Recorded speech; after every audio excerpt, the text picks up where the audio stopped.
In 2013, 21-year-old Alyssa Lam, a Canadian student, vanished while staying at the infamous Cecil Hotel in Los Angeles. But it's what happened next that kept people guessing for over a decade.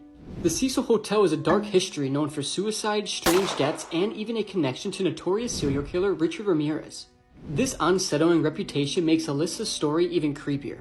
Alyssa was last seen in a security video from the hotel's elevator. In this footage, she's acting very strange. She presses multiple buttons, looks outside the elevator, and moves her hands in unusual gestures, almost like she's hiding from something that we can't see. After this, no one heard from her and her parents became worried. And just days later, Alyssa's body was found in a place no one expected, the hotel's water tank. After guests complained about low water pressure and an odd taste in the water, hotel staff found Alyssa's body floating in one of the rooftop water tanks. The strange part, the tanks were locked and the roof access was alarmed. And no one knows how she got up there. The autopsy ruled her death as accidental, with no drugs or alcohol in her system. The report suggested she might have had a mental health crisis, as Alyssa had a history of bipolar disorder. But still, to this day, questions still remain. What happened to Alyssa Lam? Codex Gigas, aka the Devil's Bible. Keep in mind, this is a book written in the 13th century. The legend goes that there was a monk known as Herman the Recluse. He was part of a monastery in the Czech Republic. For some reason, he was going to get executed. He said to the monks, if you guys spare my life, I promise I'll write a book with all of earthly knowledge and secrets of the world. He told them, okay, we'll spare your life, but with one condition. You have to write the book in one night. How long was this book? Bro, I'm pretty sure it was going to be a long ass book. So the reason why they told him to do it in one night is so he wouldn't make it. So he was like, okay, no problem. He was writing for a little bit. Obviously, he quickly realized that It's impossible. he resorted to making a deal with the devil. So he told him, in exchange for my soul, help me write this book in one night. The next day, the book was created. It was this huge ass book. It weighed over 100 pounds. You needed 2 people to carry it. Man, what the And it has a lot of illustrations of the devil and shit. And also, they tested it out and they realized that it would take 20 years of continuous writing for them to recreate the book. Like I said, there's no new teachings in it, but there was a point in time where there was a fire and wherever it was being kept and shit, they basically tried to rescue it and 10 pages ended up going missing. So what they're saying is that maybe those 10 pages or something new. Knowledge that we're not supposed to know about. If you live in Utah, please keep your eyes open for this little boy. This is 13-year-old William McCoy, and he went missing on August 19th. Not a lot of details have been released to the public since this is an active investigation, but I spoke with his mom Andrea, who confirmed the main details. So on August 19th, William, who likes to go by Whiplash, was dropped off at Hurricane Middle School in Hurricane, Utah. He was last seen at 7:55 that morning at the school, but shortly after, he was removed from school property by at least 2 adults, and he was then seen getting into a black Honda Ridgeline truck. We don't have any security footage of this, so this is just a general picture of that kind of truck just for your reference. Now after this, he completely vanished, but according to local police, he's considered a runaway. So as of today, over a week later, no Amber Alert has been issued. He's considered a runaway, but at the same time, at least as far as we the public know, the adults that helped him run away have yet to be identified, which is really scary to think about. Police believe that he could possibly be in Cedar City or Washington County, and they don't know if he's still with those adults or on its own now hiding out somewhere. Regardless, Cedar City police have stated that anyone in the area should keep their eyes peeled for a black Honda Ridgeline truck. The family stated that for legal reasons and for William's protection, they aren't allowed to release any more information about the situation. A search was just conducted Tuesday night in Cedar City, but sadly it didn't turn up anything. These are some of William's characteristics and what he was last seen wearing. If you have any information about his whereabouts, please contact the number on the screen. She was murdered by an execution-style gunshot wound to the head, yet the FBI reportedly told everyone that she died of exposure. The mysterious death of Annie Mae Aquash went unsolved for nearly 30 years, but for some reason, the truth is still being hidden. There's a new true crime docuseries called A Vow of Silence, The Assassination of Annie Mae Aquash, and everyone needs to stop what they're doing to watch it. Annie Mae was a First Nations activist and Mi'kmaq tribal member from Nova Scotia, and she played a major part of the American Indian movement. This series delves into her life in advocating for Native American rights. But when she disappeared in December of 1975, leaving behind 2 young children, a web of corruption and mystery would soon unravel, going much deeper than anyone at the time could have thought. Annie Mae's body was found 2 months later, and the FBI quickly ruled that she died of exposure. But after pushing for a second autopsy, Annie Mae was found to have been murdered by a gunshot wound to the head, leaving many questioning how something so horrific could seemingly go so unnoticed. This series explores how many people, including Annie Mae's family, believe that her death was the direct cause of some someone much higher up than the people who would eventually be charged. Vow of Silence examines the historical issues that many Native Americans faced and still face to this day, but all from a marginalized perspective. Annie Mae's family is involved in this docuseries as well, honoring her legacy and documenting the ongoing fight for justice for missing and murdered Indigenous women. It lays out all of the facts in this mystery so you can decide for yourself. Watch Vow of Silence on Hulu to uncover the truth. What's your theory? This teacher in Texas was fired after she defended pedophiles in class. This is Amber Parker from El Paso, Texas. She was 53 years old when this happened. A couple of years ago, Amber was caught on camera by a student in her class saying that they shouldn't refer to pedophiles as pedophiles.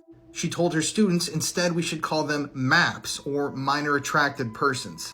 The video, honestly, is incredibly disturbing to me. I'm going to read you a quote from the video. Parker said, "Stop calling them pedophiles. You're not allowed to label people like that. Stop it, Diego. We're not going to call them that." She then added, "We're going to call them MAPs, minor attracted persons. So don't judge people just because they want to have sex with a 5-year-old. I mean, what goes through a person's mind when they make a comment like that to a class full of underage kids? It's absolutely reprehensible to me. And if there's one group of people that I have no empathy for myself, it's pedophiles who target young, vulnerable children." Now, when this video came out, this was huge national, international news, and immediately she was put on leave. After a while, the school district had some meetings, and they came back and terminated her position as a teacher, meaning that she would no longer be leading a class in discussions like this. I'm genuinely curious about this. What do you guys, the people who watch my TikToks, think we should refer to these people as? Should we call them MAPs? Or should we call them what I think we should call them, pedophiles? Comment your answer. I'm genuinely curious. Not watch this video if you're home alone. This is the horrifying and still unsolved case of Mr. Cruel. In 1991, 13-year-old Carmine Chan was babysitting her younger siblings in Melbourne, Australia. At around 9 p.m, she went into her kitchen to find a man masked with a large knife. The mask was incredibly distinctive, with white stitching around the eyes and the mouth. He locked her younger sisters in the cupboard before dragging Carmine out onto the street and vanishing. A year later, unfortunately, her remains were discovered. She'd been unalived and left in bushland. Unfortunately, she was not the only victim of this masked killer. He was nicknamed Mr. Cruel by newspapers and was a S offender. He's believed to have kidnapped and S-A'd around 12 children. One of his other victims, 10-year-old Sharon Wills, was actually at home with her parents when he broke in. He tied the parents up and disabled their phones. He taped Sharon's mouth and kidnapped her. Although assaulted and obviously traumatized, thankfully he released her. He also kidnapped Nicola Linus and after a 50-hour ordeal released her as well. And the most shocking thing about Mr. Cruel is that his identity is still unknown. As far as we know, he's still alive and walking around to this day. At the time of offending, he is believed to have been roughly around 35 to 40 years old with sandy coloured hair. He is believed to have been located roughly around the area of Melbourne's Tullamarine Airport. If still alive today, police believe he'll be roughly in his 60s and still living in Melbourne, Australia. You know what squatters are? Yeah, people who go into people's houses and live there without knowing. Yeah, so in New York, if you live in a spot for more than 30 days, you get squatter rights, meaning that somebody could live in your house for 30 days. After, if they don't want to leave, they have rights and they can't leave. What the Without paying rent, bro. Where the did you see this? Bro, it's a thing. It's laws. And the only way to get out, bro, is that somebody has to take you to court. You can't just kick them out. This lady in Queens, her name is Adele Andaloro. She inherited her crib from her mom, who had just recently passed away. And the crib is worth like $1 million. It was like vacant for a couple months and shit. And then she was gonna go to obviously sell the house. And then she ends up seeing that the locks are changed and that there's people living inside her crib. And like she's trying to tell them to get the fuck out. And then the people inside call the cops. And they're like, "Oh, like I have rights. I've been living in here." Like, mother. If you own this house, you would not want her inside. I don't own this. Exactly, Yes. she does. Yes, but then once again, you should know how the law works. I do know how it works. There's rules to the as you got to go to court and send me to civil court. one person got arrested from the squatters and shit, but then she ended up getting arrested. The one who owns the house. For what? Trying to kick them out illegally. How is that illegal, right? Your property, bro. What the fuck is going on with New York? One of her last statements was like, "I hope that they don't get away with stealing my house." That's crazy. And it gets a little more darker than that, bro. It gets worse. There was a squatter, right, situation where this lady, rest in peace, her name was Nadia Vitels, and this was in Manhattan, so... This man snuck into a toilet so he could spy on girls. This took place in the small village of Miyakochi in Japan. And what happened at a school there that year would shock generations. It was February 28th and schoolteacher Yumi Tanaka was about to make the most disturbing discovery of her life. At about 5 p.m. that day, right before she was about to leave and go home, she decided to go and use the bathroom. And when she entered the cubicle, she noticed something she never saw before. Inside the toilet bowl was a black shoe. Now, the way the toilets worked back then was that the individual toilet was connected to a small sewer tank. So she was confused on where the shoe came from. So she decided to investigate further and peep her head inside the sewer tank. And what she discovered scarred her forever. Inside the tank were a pair of human feet. Upon discovering this, she let out a blood-curdling scream and her co-workers came to her aid. Police came and discovered that the feet were connected to a full body in the tank. They tried to remove the deceased human from the pipe, but it was extremely difficult. Firefighters and a crane had to come to assist moving the body, and eventually it was pulled out. The person inside was a dead male, and at this point was covered in feces, and his cause of death was from hypothermia. The man was later identified as 26-year-old Naoki Kano. It was determined that he was dead for 3 days, and it seems that he voluntarily got into the toilet pipes. They came to the conclusion that he likely squeezed himself inside in an attempt to spy on women using the toilet. This is just disgusting and weird in so many ways, and why in the world would this man do this? There's really no pros to it, and there's just cons. I really want to know his thought process behind this. Shortly after this woman recorded this video, she would be dead. So let's talk about this tragic incident.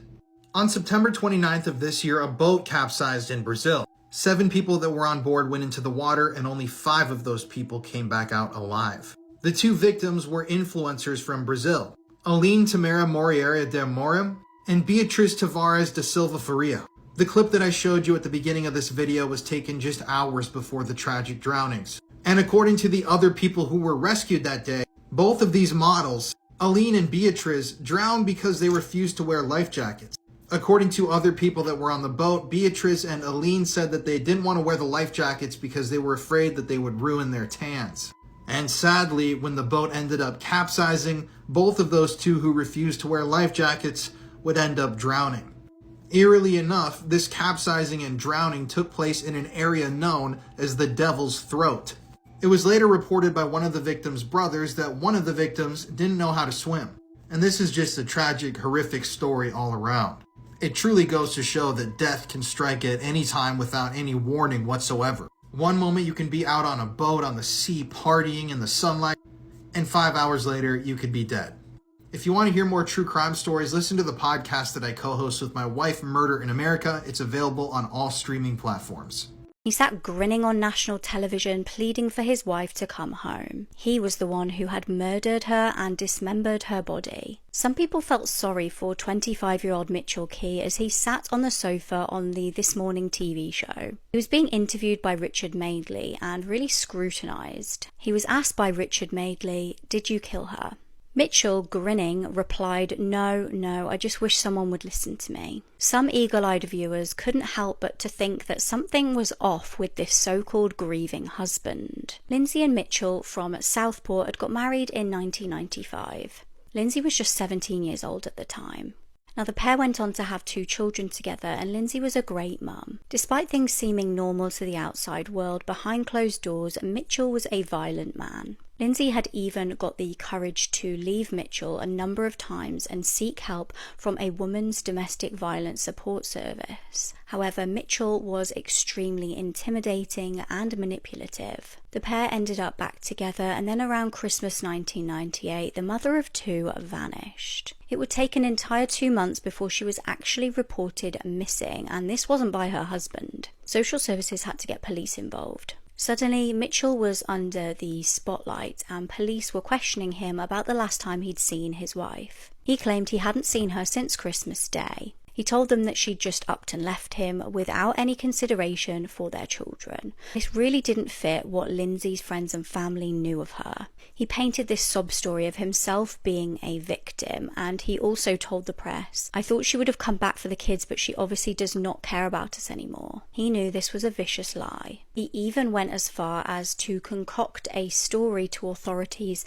that he'd once seen her in a black Mercedes in Southport, and she'd sent him a letter saying that that she'd run off with another man. The police knew that Mitchell was extremely suspicious. He was seen kind of grinning and didn't seem to be acting the way that you actually would if your wife had vanished. They had no way, though, to prove that he was involved in his wife's disappearance. Over the next 18 months, Mitchell almost went on this strange publicity spree, going on different TV shows talking about the case. It seemed like he was enjoying the attention and goading police. Now, Mitchell sent one police officer a Christmas card with a bottle of hair dye as a gift. He put on the card, "Get rid of the grey bits to have extra confidence." Mitchell even allowed a documentary crew to follow him round filming to create some sort of show. Ultimately, police realised that they were going to have to interrogate Mitchell. They ended up arresting him, and after a couple of days of interrogation, he ended up admitting to the hideous crime. He'd callously and brutally strangled his wife to death. This was after they got in an argument because Lindsay said she wanted a divorce. Once she was dead, he hid her body in a bedroom and covered the cracks in the door so that her children wouldn't smell the body. Chillingly, Mitchell had actually convinced his butcher brother Elliot to help him dismember her body. Mitchell then scattered her body parts over various parts of the seaside town. Elliot was given 7 years in prison but only spent 4 years behind bars. Mitchell was given 17 years and has applied for parole numerous times, but this has always been denied.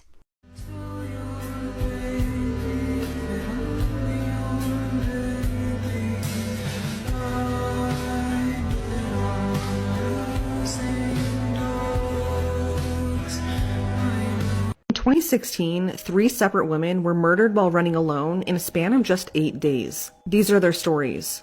On July 30th, 2016, 31-year-old Allie Bruger began her daily 10-mile run on her regular route in Rose Township, Michigan.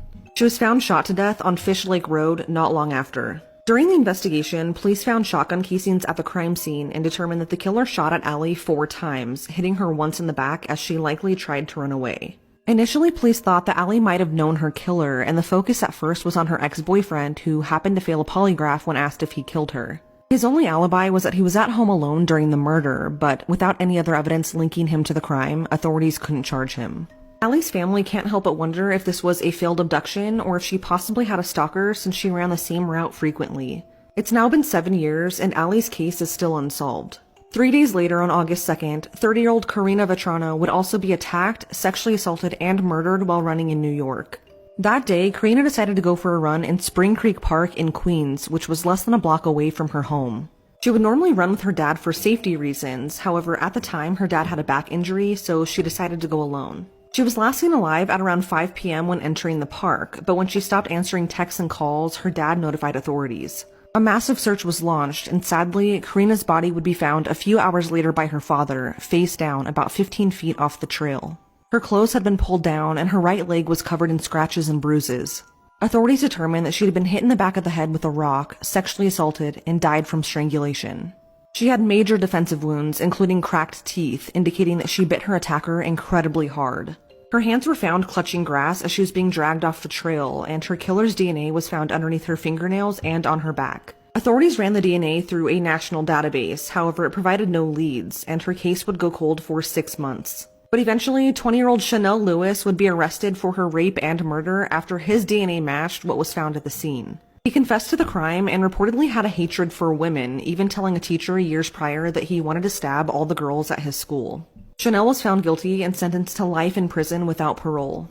Just 5 days later, yet another woman would be sexually assaulted and killed while out on a walk by herself. On August 7th, 27-year-old Vanessa Marcotte left her mom's home and went for a walk in Princeton, Massachusetts, but she never came back. A massive search was launched, and sadly, Vanessa's body would be found hours later on a trail in a heavily wooded area less than half a mile from her mom's home. She was found nude and suffered from burns on her face, hands, and feet, and she had also been sexually assaulted and strangled. It was so bad that her throat had been crushed and her nose had been broken. Her clothes, phone, and AirPods were all missing from the scene, but authorities were able to recover DNA from her killer. According to witnesses, Vanessa was last seen alive at around 1 p.m. walking and talking on the phone, but a black SUV was also seen following her. Witnesses were able to give a description of the man driving the car, but Vanessa's case would go cold for nearly a year. Finally, in April of 2017, a state trooper stopped 31-year-old Angelo Ortiz in his black SUV and noticed that he matched the description. Angelo voluntarily submitted his DNA and it came back as a match. He had no prior criminal history and was married with 3 children at the time of Vanessa's murder. He was also a third-party contractor with FedEx and was described as extremely perverted. Along with his DNA matching, his phone records confirmed that he was in the area of the crime scene at the time of the murder. Angelo was charged with Vanessa's murder and sentenced to life in prison. He'll be eligible for parole in 45 years. They deserved to feel safe. Just a few hours after this video was recorded, the young girl pictured in the video would be dead. So this story is incredibly tragic and happened in March of 2024. This is Manvi, a girl from the Punjab region in India. In March of this year, Manvi was celebrating her 10th birthday, and her family pre-ordered a cake from a local place called Cake Kanha. So as you can see at the beginning of this clip, they ended up eating the cake for Manvi's birthday, and they all seemed to be enjoying it. But shortly after eating the cake, Manvi and her sister started violently throwing up. After they had vomited for a while, Manvi then started to complain of a dry throat. She was very thirsty and tired, and she went to bed. Sadly though, Manvi's condition grew worse and worse throughout the night, and in the morning when her parents decided to rush her to the hospital, it was too late, and she was declared dead shortly after arrival. This is the cake in question. Now, according to reports I found online, sections of this cake were sent in to investigators to be tested. The family believes that this was a food poisoning case, and that somehow the bakery had included a toxic or poisonous substance inside of the cake, but I couldn't find any further information about what ended up happening. But it's clear with Manvi and her sister growing violently ill, the entire family got ill after consuming this cake, that it was related to this baked good.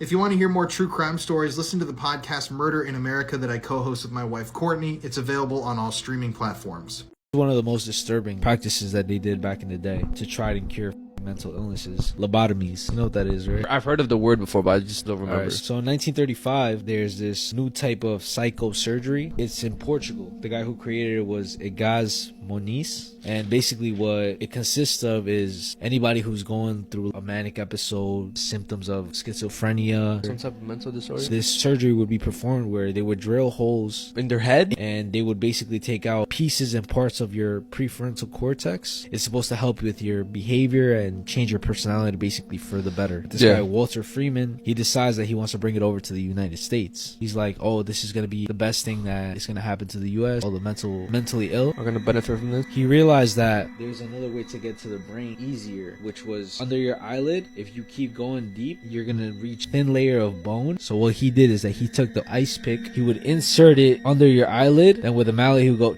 when it's inside your brain, he would kind of move it like, go into the other one, Do the same thing? damaging the front of your brain. Keep in mind, there was no anesthesia. His version of anesthesia was they shocked you till you passed out, then that's when they did it, so you didn't have to feel it. Oh my It's gosh, bro. What the It's estimated that he did 4,000 of these.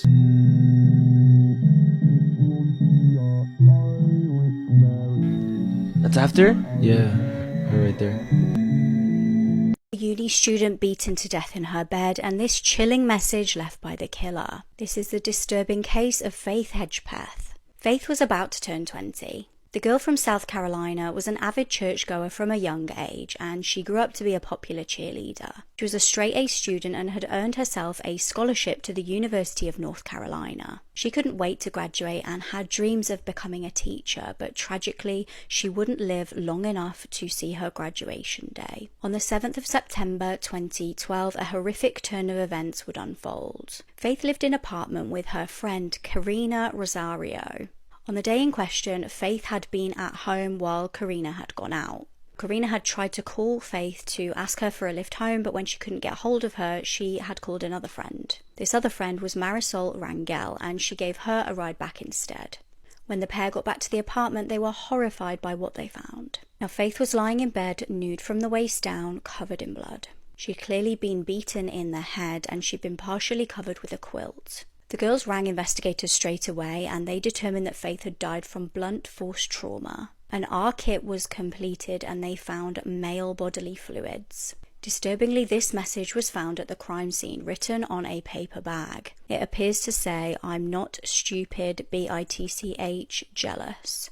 Police determined that the bag was originally from a takeaway which was located near a nightclub that the girls had been the night prior. Investigators then tried to retrace Faith's steps to see what happened in the lead up to her killing. So it turned out the night of the murder, Faith had attended an event and gone to the library after it to meet Karina. They stayed there until about 11:30 p.m. before going back to the apartment to get ready for a night out. They both went to a nightclub until 2 a.m. where they both left and then went back to the apartment again. Now at this point, Faith actually went to bed, but for Karina, she decided she wanted to go back out and see a guy called Jordan McRae, and he picked her up at around 4:30 a.m. Karina said when she got back the next morning, Faith was dead. So she would have had to have been murdered between 4:30 a.m. and later on that morning. Now, a neighbour in the apartment downstairs heard 3 loud bangs, allegedly at 3 a.m. when the girls would have been in there together. Now, was this just the noise of the girls coming back a little bit maybe tipsy? Officers looked at the girls' phones and found that Faith was on Facebook at around 3 a.m. Her phone sent a text at 3:40 a.m. to a male called Brandon Edwards, stating, "Hey B, can you come over here please? Karina needs you more, you know, please let her know you care." Karina's phone also seemed to be trying to get hold of this same Brandon around the same time. Police started then looking into a suspect called Eric Jones. Now, he was Karina's ex-boyfriend who hated Faith. This was because Faith had helped Karina break up with him. Karina had also had to get a protective order against Eric, which shows he was obviously maybe violent or intimidating in some way towards her. His DNA was collected and tested against the crime scene, but it was not a match. Then new police technology meant that they could figure out the killer was Native American with possibly European or Latino heritage. The case frustratingly though went cold until a breakthrough in September 2021. Police arrested a man named Miguel Salguero Alvarez. His DNA matched the crime scene. It was just by luck that they figured this out because he was arrested on an unrelating driving charge. They collected his DNA at the scene and it was a match for this crime scene. It turned out his handprints also matched handprints found on the murder weapon. Now, frustratingly, we are still awaiting for a trial on this case, although it does look like we are now closer to getting justice for Faith than we have ever been. This might be one of the most disturbing cases I ever explained, so this is a massive trigger warning. On January 3rd, 2022, emergency services got a call from a woman who lived in Slaughter, Louisiana. The woman calling was named Sheila Fletcher, and she was calling to tell the emergency services that her 36-year-old daughter Lacey had recently passed away at their home.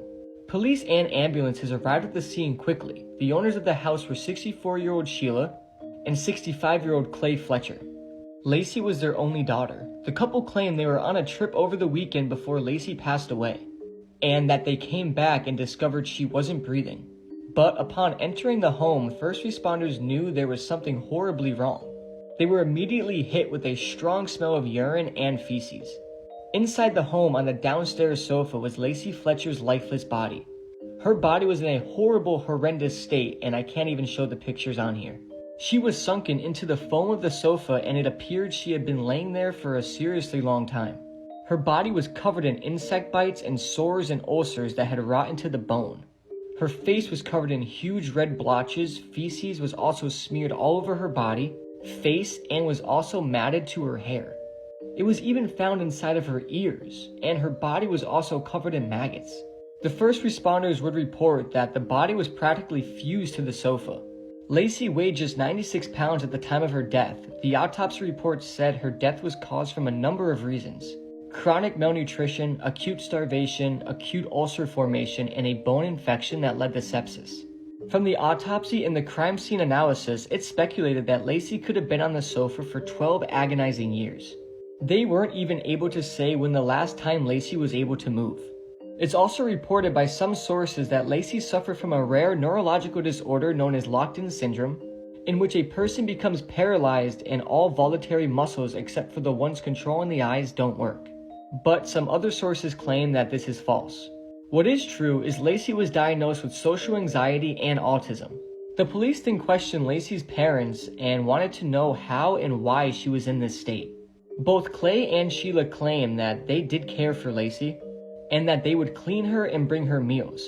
They said her anxiety was so bad she refused to leave the living room and wouldn't move far from the couch. They claimed Lacey would defecate and urinate on towels next to the sofa. The couple also claimed there was no need to see a doctor as Lacey never complained about her sores, and that she was able to leave freely whenever she wanted. The coroner named Dr. Bickham stated the case of Lacey was one of the most disturbing and heinous crimes he's ever encountered. He went on to say that after he inspected her body, he cried and couldn't eat for a whole week. And when Dr. Bickham was examining the home, he said that the father was completely emotionless, and the mother showed some signs of grief and was crying a little bit. On April 2nd, 2022, Sheila and Clay were arrested. What is also weird about this case is that Sheila and Clay were both well-respected members of their community. Sheila worked in local politics and at one point law enforcement. As a part of her job, she worked closely with many people in the care system, and if she wanted to, she could have easily gotten the help for Lacey she needed. What's even crazier though is that some of the neighbors and many friends had no idea the Fletchers even had a daughter. Once the news came out about this horrible case, one of the neighbors said they hadn't seen Lacey in 15 whole years. The couple was brought in front of a grand jury during April and May, and the jury found enough evidence in the case to charge the parents with the murder of Lacey. It's reported the jury was shown the pictures of Lacey on the sofa covered in feces, and were also shown pictures of her sores, ulcers, and exposed bone. The photographs from the scene were so bad that they had medical personnel on standby when the pictures were shown. The couple was charged with second-degree murder on May 2nd, 2022. This case is just absolutely gut-turning, and Lacey Fletcher didn't deserve this at all. I really feel bad for her, and may she rest in peace. And one more thing, I really do urge you to never look up these photos because they are some of the worst crime scene photos ever. However, coined the phrase, "You can't make this stuff up," might have known the story of real-life boogeyman, Albert Fish. A slight, elderly man with grey hair, no one suspected the kindly single father of being sadistic child murderer and cannibal. So apparently there is a Netflix curse. I've covered so much spooky stuff on this page and I've seen nothing like this ever. So Netflix recently released a new docuseries called Breakpoint, and it showcases 10 of the hottest up-and-comers in tennis right now. But right now is also the Australian Open. And 0 of the 10 tennis players featured in the docuseries made it to even the second week of the Open. These are 10 of the best tennis players in the entire world, and 2 of them lost to players seeded at 87 and 113. And 3 of them didn't even make it to the Open because of leg injuries. And people are accusing Netflix so bad of cursing these players that Netflix even came out and said that it was just a coincidence. But if it's a coincidence that happened to every single player featured, that's pretty insane. These are scary games to play in real life, part 3. This game is called Cat Scratch, and you need at least 2 people to play. To start the game, one of you needs to sit down on the floor and the other one lies on the floor, on their back with their head in your lap. And if anybody else is playing, just have them sit around you guys in a circle.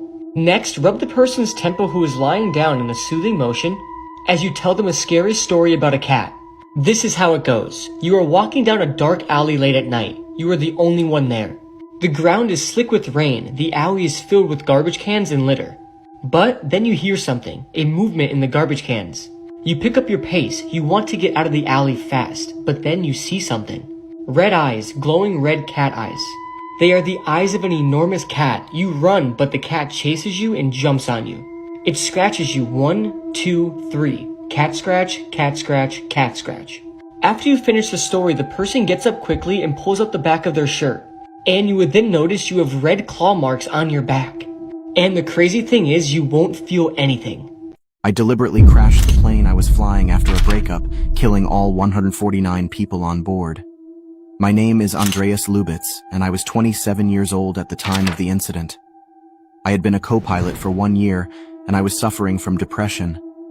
I had already been treated in the past, but I had decided to stop taking my medication. It was on Tuesday, March 25th, that I decided to act. Around 9:30 p.m., the captain left the cockpit to go to the toilet. I then pressed the lock button, which locked the doors, making it impossible to enter from the outside. No one else could get in. A few seconds later, the captain came out of the bathroom and started banging on the door for me to open it. I didn't answer him, and I had already started to dive the plane. A few seconds later, the plane exploded against the mountains in the Alps in France, killing all passengers on board without exception. A few months earlier, I had told my ex-girlfriend that people would remember me, but she had no idea that I would be capable of doing something so terrible. Since this horrific event, Aviation has changed its rules, and it is now forbidden to be alone in the cockpit. I committed 2 murders at the age of 16 during my fugitive days, and that propelled me to become a globally recognized rapper. I am the rapper Tay-K, born as Taymor Trayvon McIntyre. And here's my story. Involved in dark affairs, I was placed under house arrest at the age of 16, but on March 26, 2017, I decided to cut my bracelet and escape, marking the beginning of my fugitive journey. Passionate about rap since childhood, I took advantage of my time on the run to record tracks and later create a music video. But lacking a camera, on April 23, 2017, I robbed and killed Mark Saldivar, a young photographer, to steal his camera. A few weeks later, I robbed and assaulted a 65-year-old man, taking his wallet and leaving him for dead. Then comes June 30th, 2017, where I released the track The Race and got arrested the same evening. The media seized the story, and the track went viral, eventually becoming platinum. I even received tremendous support from fans through the Free Tay-K movement when I was incarcerated. The music video for The Race now has over 240 million views on YouTube, and I currently have over 4 million monthly listeners on Spotify. But this success, I contemplate from my cell because I was sentenced to 55 years during my trial in July 2019. We were the perfect couple on TikTok, but my husband ended up shooting me in the head. My name is Ana Abulaban. I was 28 years old in 2021 when my husband killed me with a gunshot to the head, leaving our young daughter without a mother and with a father in prison. My husband, Ali Abulaban, was already a violent man before my death. He constantly stalked me and was excessively jealous without reason. He always thought I was cheating on him, despite being a loyal woman and mother. No one knew the truth behind the image of the perfect couple that we pretended to be for everyone, both in real life and on social media. Our relationship began to deteriorate, especially in 2021, when I could no longer bear to be with him because I feared for my life and that of my daughter. On October 18th, 2021, I asked Ali to leave our home. I was afraid of his reaction, so I obtained a restraining order against him. 3 days later, he entered my home and installed an app on our daughter's iPad to listen and watch what was happening inside my house. On the same day, Ali heard the voice of one of our close friends in my house and simply couldn't bear it. He entered my home again, but this time I was present, and so was my friend. He killed my friend Rayburn Barron with 3 shots to the head. Right after that, it was my turn. He killed me the same way. Today, he faces charges for a double murder. Beware of what people show on social media. So whatever happened to Jeffrey Dahmer's apartment at the Oxford Apartments? If you don't remember, this is where Jeffrey Dahmer was eventually caught, and this is where they found all of the gruesome discoveries associated with Jeffrey Dahmer. It's absolutely eerie to look at photos of his apartment and consider what they found in there. But what happened to the building, the Oxford Apartments building? Well, obviously after investigators discovered what they did in Jeffrey's apartment, the place was stained forever. And so shortly after all this happened, the apartments, the entire complex, they were demolished. And nowadays, all that's left is this patch of grass where the apartments once stood. It's gotta be eerie living in one of these units and knowing exactly what happened right here. I actually went and filmed a whole Jeffrey Dahmer documentary where we visited the old Oxford Apartments area and investigated for paranormal activity. Let me tell you, that place is loaded with energy. At one point, using our devices, we captured what looked like bodies laying on the ground, like 3 or 4 of them. And I think at one point, using one of our devices, we literally heard the voice of Jeffrey Dahmer coming through. I'm not kidding. I know that sounds really extreme, but you have to listen to the video and just see what I'm talking about. Anyways, it's called The Ghost of Jeffrey Dahmer if you want to look it up and learn more about the Jeffrey Dahmer story. And my wife and I actually did a whole Dahmer series on our podcast, Murder in America, if you want to listen to what I'm talking about. A woman obsessed with true crime murdered a stranger out of curiosity. Jung Ju Jung is a 23-year-old woman from South Korea. In June 2023, she was arrested after something horrific came to light. Jung had posed as a mother on a tutoring app to lure a victim to her. She pretended to be a mother who was looking for an English tutor for her daughter. She contacted a total of 54 people before eventually picking a victim. The woman in question has not been publicly identified but is known to have been 26. She arrived at her home disguised as a young student. It's thought that her victim believed that she was a child due to her looking quite young and also her arriving in a school uniform. After being let in, she stabbed the young woman to death before leaving for the supermarket.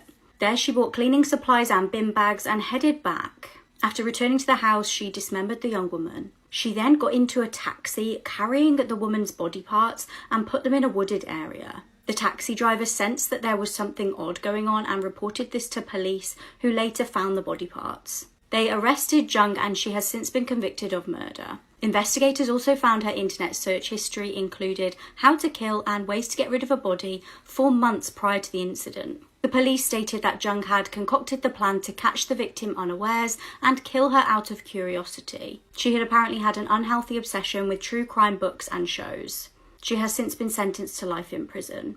These are videos humans were never meant to see. Okay, so we all know how North Korea lies and makes stuff up to their citizens literally 100% of the time. And anything they say to them, the citizens will believe it and have to believe it. Well, the video I'm about to show you shows a North Korean tour guide giving a tour, explaining how North Korea beat the United States of America in a war. This is absolutely crazy, and just listen to this. Korea, they even brought aircraft carrier Enterprise. They make us surrender by force of arms. At the time, they said, they would start another Korean war if we didn't return the ship and the previous sailors. But following the instruction of the great leader Kim Il-sung and Kim Jong-il, we responded that we would answer their retaliation with retaliation and answer their all-out war with an all-out war. We didn't surrender, but we took tough stance. So in the long run, they had no choice but to propose dialogue. So 11 months after the capture, the U.S. government sent letter of apology. That was December 1968. And that apology was the first one that they ever sent to the other government in the history of America. So following that, all sailors were sent back to the country. 82 exactly. One was sent back dead, and the rest of them were sent back alive. But we didn't send the ship because that is a war trophy. Okay? Let's continue here. You should just say that. This teenager made friends with a lonely stranger and he then killed her in the most horrific way. Karen Dewa was a 16-year-old girl from Fife. She was a talented dancer who was described as a likeable and kind girl. She was a family girl who spent a lot of time with her elderly nan. It was 2005 and 18-year-old Colin Evans from Wales had just moved over across the road. As I said, Karen was a really kind girl and she wanted to make him feel welcome in the area.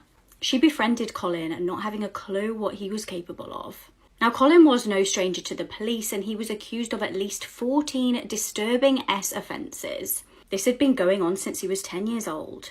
One woman even reported him to police 40 separate times over stalking and harassing her young son. On one occasion, he tried to lure a young boy out of school by forging a note. Colin ended up becoming homeless and being placed in a homeless shelter in Fife. He continued stalking and harassing young children in the area. Frustratingly, he seemed to slip through the net and police just didn't want to know. Then on the 20th of January 2005, after Karen and Colin had struck up a friendship, things turned incredibly dark. The pair had had an argument and Karen reported Colin to police, not knowing her life was about to be in danger. Colin launched a vicious attack on the 16-year-old. He beat her, strangled her, and pulled her hair out. He dragged her down the stairs and then tried to dismember her body. He then stuffed her into a bin and set it on fire. His temporary accommodation was apparently covered in blood and hair. Unaware of the horrors that had taken place that evening, Karen's parents reported her missing. Tragically, the following morning, her charred remains were found. Police apprehended and charged Colin with her murder. He smirked through his court case and was given life with a minimum of 17 years. These are scary things you should never ask Alexa. So we all know how you can ask Alexa or Siri the strangest questions and get the strangest answers. Well, this is exactly what this girl did when asking her Alexa what the Antichrist is. And this is what Alexa said. It's extremely disturbing, and wait till the end. The Antichrist. The noun, Antichrist, can have a few meanings. 1. A particular personage or power, variously identified or explained, who is conceived of as appearing in the world as the principal antagonist of Christ. 2. An opponent of Christ, a person or power antagonistic to Christ. 3. A disbeliever in Christ. 4. A false Christ. Alexa, is the Antichrist real? This might answer your question, According to Wikipedia, in Christian eschatology, the Antichrist, or Antichrist, is a person prophesied by the Bible to oppose Christ and substitute himself in Christ's place before the second coming. The term is found 5 times in the New Testament, solely in the first and second epistle of John. The Antichrist is announced as the one who denies the Father and the Son. Alexa, who is the Antichrist? I'd rather not answer that. Alexa, who is the Antichrist? I'd rather not answer that. Alexa, tell me, who is the Antichrist? Sorry, I'm having trouble. Please try it in a little while. Alexa, where is the Antichrist? Wagner Lamounière has lived in Brazil and was born in Belo Horizonte, Minas Gerais, Brazil. Okay. In November 2021, this woman rang her mother and told her that she'd saved her 2 children. She then dialed 911 and told the dispatcher that she wanted to report a murder. It was in fact 2 murders. Tragically, Liana had slit the throats of her 2 children and then took them into their beds. The children's father, Travis, had previously voiced concerns about Liana's mental health, and she'd actually told hospital staff during a mental health episode that she was hurting her children. She later claimed that this was a false report. The children were briefly placed into Travis's care, but after Liana showed that she was receiving weekly treatment and had spent 3 weeks in a treatment centre, they were returned back to her. Travis was only allowed every Wednesday and every other weekend visits. Following the 911 call, emergency services found the 3-year-old and 5-year-old children in their beds, tucked in. They had lacerations to their throats and defensive wounds on their hands. A steak knife was found under one of the beds. Liana pleaded guilty to the murders, saying, quote, "I had to save my children before someone else killed them. It was the only way that we all wouldn't burn. Now I'm the only one of us that will." The children's father, Travis, read out a victim impact statement and said, quote, "Every second of the day, all I can picture is Liana brutally murdering my kids. I pleaded over and over that my children were in danger."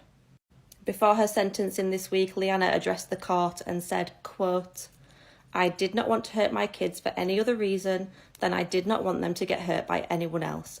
I felt like I had to protect them forever because I felt like we were not safe. I was supposed to die with them. They visit me in my dreams, and that's how I know they're okay." Liana was sentenced this week and she received life in prison. So following on from my last video, which is tagged below, I wanted to cover the crimes of Bobby Joe Long in a little bit more detail. Bobby was born in October 1953 in West Virginia. He married his high school sweetheart Cindy in the 70s, but he was extremely abusive towards her. They had 2 children together, but eventually divorced in 1980 after a particularly bad beating in which Bobby smashed Cindy's head into the TV screen, knocking her unconscious. She received a laceration to the top of her head and she had to drive herself to the hospital, but before she left, Bobby told her that if she told anybody what had happened, he'd kill her.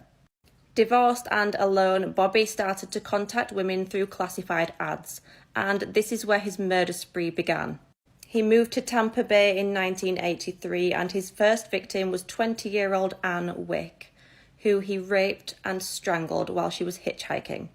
Over the next 8 months, Bobby abducted, raped, tortured, and murdered 7 other women over 3 counties. The bodies were usually found in a state of decomposition long after the murders, after being dumped in wooded areas. They were usually vulnerable young women walking alone. Bobby would persuade them to get into his vehicle, where he'd then torture and murder them. Bobby's next victim was 17-year-old Lisa McVeigh, who featured in my last video. She was held captive by Bobby for 26 hours before eventually being released. Bobby then went on to murder another 2 women before eventually being caught. Lisa actually helped in the investigation, and Bobby was arrested in November 1984.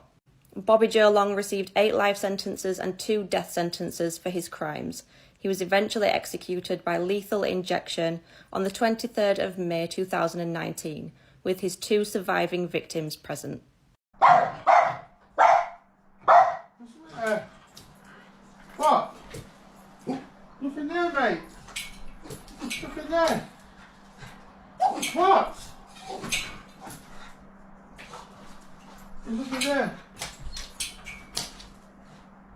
This is the head crack video, one of the most cold and disturbing videos you will ever watch explained. On October 17th, 2022, Israel Trejo traveled to Riverhead, New York to buy an axe off a person who lived in an apartment building. But this is where 22-year-old James Patterson was hanging out. Nobody knows how this footage got leaked, but the CCTV camera is in the corner of the room picking up everything. The clip is short and it's only 14 seconds long, but the video is extremely traumatic. As you play the video, you see 4 people in the open space apartment. You see a female in the kitchen and another man in the same room as James and Israel. James can be seen sitting on the sofa and it looks like he's eating while looking at his phone. You also see a little dog wandering around the room.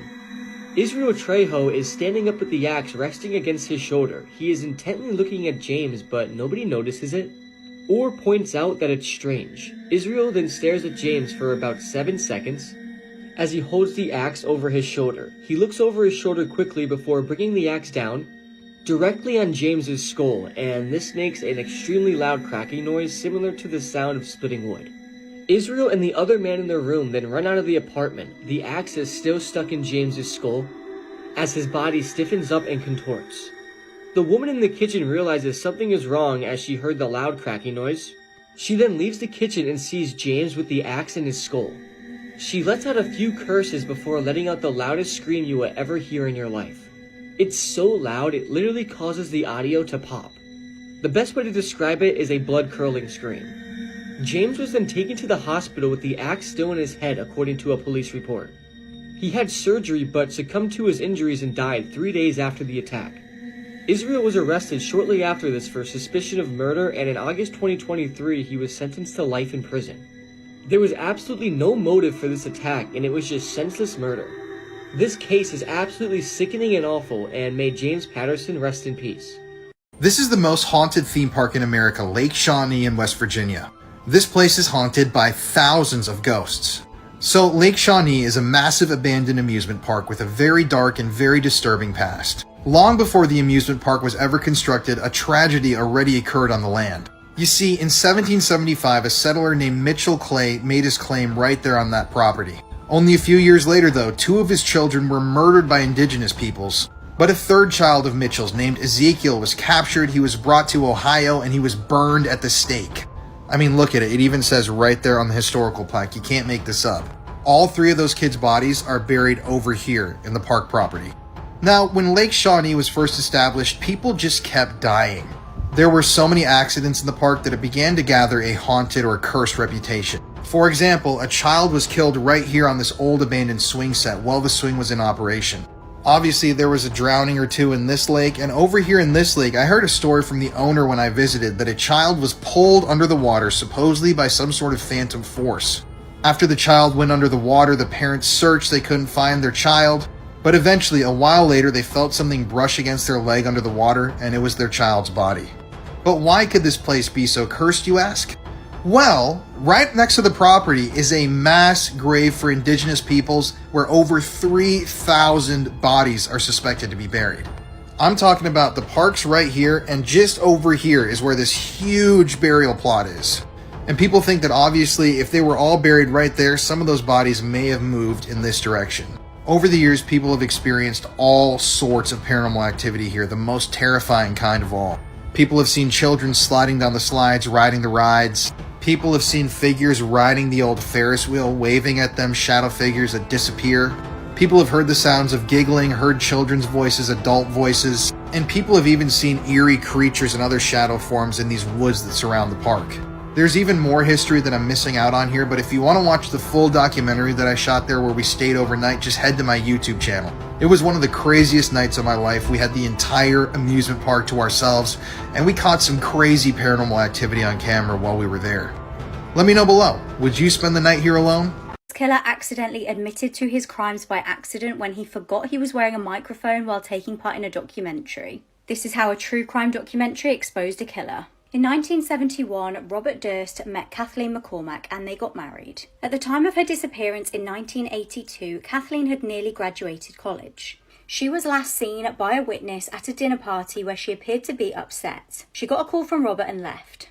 Robert admitted to having argued with Kathleen that night, but he said he put her on a train to New York and then never saw her again. Her friend called police to report her missing. Interestingly, Kathleen had been treated at a medical centre for facial bruises weeks prior to this and told the friend that Robert had done it. Robert had actually been dating someone else for some time prior to this and had been living separately to Kathleen. When her family broke into her cottage to try and find out where she was, they found the place had been trashed and her possessions put in the bin. Kathleen's family always believed that Robert was involved in her disappearance. In 2000, Susan Berman, a friend of Robert's, was found murdered. Now, she'd actually provided Robert with an alibi for Kathleen's disappearance. Now, pay really close attention to this next bit. Days after she was killed, a letter addressed to the Beverly Hills Police Department contained Susan's address and the word cadaver on it. On the envelope, Beverly was misspelled. Robert admitted in 2005 that Susan had called him shortly before her death to say that the police wanted to question her about Kathleen going missing. It's believed that Robert killed Susan to keep her quiet. In 2001, Robert's neighbour's body parts were found floating in Galveston Bay. Robert's elderly neighbour, Morris Black, had been killed and Robert was arrested. He was actually released on bail and fled and was found about a month later in Pennsylvania. He was found with $37,000 cash, 2 weapons, and interestingly, Morris Black's driving licence. In court, Robert claimed he was acting in self-defence. He said he'd accidentally shot Morris and dismembered his body. Due to lack of forensics, he only got 5 years in jail. This is where things get really crazy. HBO was filming a documentary called The Jinx. During production, Susan's stepson found a letter written by Robert. This contained the same spelling error in the word Beverly as the anonymous letter to police. This implicated Robert in the murder. Now, while filming the documentary, Robert needed the toilet. He forgot that he had a microphone still attached to him. He was recorded talking to himself. He said, "There it is, you're caught. You're right, of course, but you can't imagine. Arrest him." And then he said, "What a disaster. He was right. I was wrong." And finally he said, "I'm having difficulty with the question. What the hell did I do? Killed them all, of course." Imagine getting married only to be decapitated by your husband 3 months later. 21-year-old couple Jared and Angie got married in October 2022. Around 4 p.m. on the 11th of January, police were called to their home in Texas. Police made a grim discovery in the pair's bathroom after finding, quote, what appeared to be the head of the victim to be in the shower, end quote. Angie's body was discovered on the floor near the bed in a pool of blood with multiple stab wounds to her back. It was actually Jared's poor parents that initially made this discovery after entering the home. They then obviously alerted police to what they found. Jared was arrested and has confessed to killing his wife with a kitchen knife. Jared was actually captured on CCTV, casually stealing a bottle of beer from Angie's workplace just minutes after it's believed that he killed her. Angie's friends have reported to police that the couple's relationship was toxic and Jared was very controlling. Jared's bond is currently set at $500,000. This schoolboy stabbed his teacher to death in front of a classroom full of students. 61-year-old Anne McGuire was a Spanish teacher teaching in Leeds. She'd actually worked at the school for 40 years and she was only 5 months off retirement. However, in April 2014, something absolutely horrific happened. One of her students was 15-year-old Will Cornick. He'd always been described as a smart student who never really caused any trouble. Classmates regarded him as a polite student, but after he got diagnosed with diabetes, his personality seemed to change. In 2013, he tried to join the army, but because of his diagnosis, he was rejected. Being in the army had been his dream, so this was really upsetting for him. After failing to complete his Spanish homework, he was given detention by Anne. He also expressed a wish to her that he wanted to drop Spanish, but she wouldn't let him, which only angered him more. He began to develop a deep-rooted grudge against Anne. Shockingly, he reportedly messaged his friends on Facebook asking if one of them would kill her for him for £10. During one school day, halfway through his Spanish class, Will decided to get up and attack Anne with a knife. The classmates watched on in horror as he chased her out of the classroom. When there, another teacher heard her screams and tried to shield Anne from any more blows from him. Will then allegedly returned to his class and told his classmates how it was a shame that he hadn't killed her. However, Anne did actually pass away from her injuries. Will later admitted that he did plan also to kill 2 other teachers. One of them was actually pregnant at the time. He's been sentenced to life in prison with a minimum of 20 years.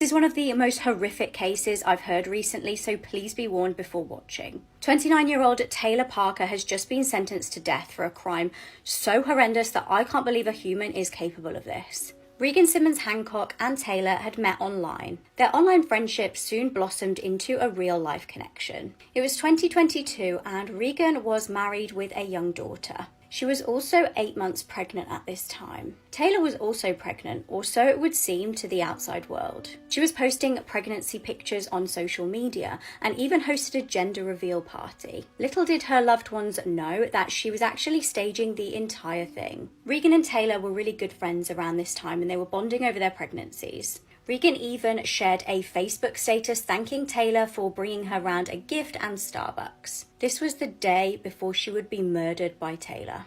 On Taylor's supposed due date, she made her way round to Regan's house in Texas. Shortly after, Regan's mum made a horrifying discovery. Her daughter was face down on the floor, deceased with blood everywhere. Her mum rang the emergency services and they raced to the scene. It became apparent that her baby had been, and again a massive trigger warning here, ripped out of her stomach, and Regan had been stabbed over 100 times. Meanwhile, Taylor was pulled over for speeding and driving erratically. She'd actually put the baby in her lap with the umbilical cord coming out of her trousers to make it seem like she'd just given birth. When the pair were taken to hospital, the horrors of what actually happened became apparent. The newborn baby tragically passed away and Taylor was arrested. She was sentenced to death, but her defense lawyer said that her loved ones should have done more to protect her earlier on when she was pretending to be pregnant.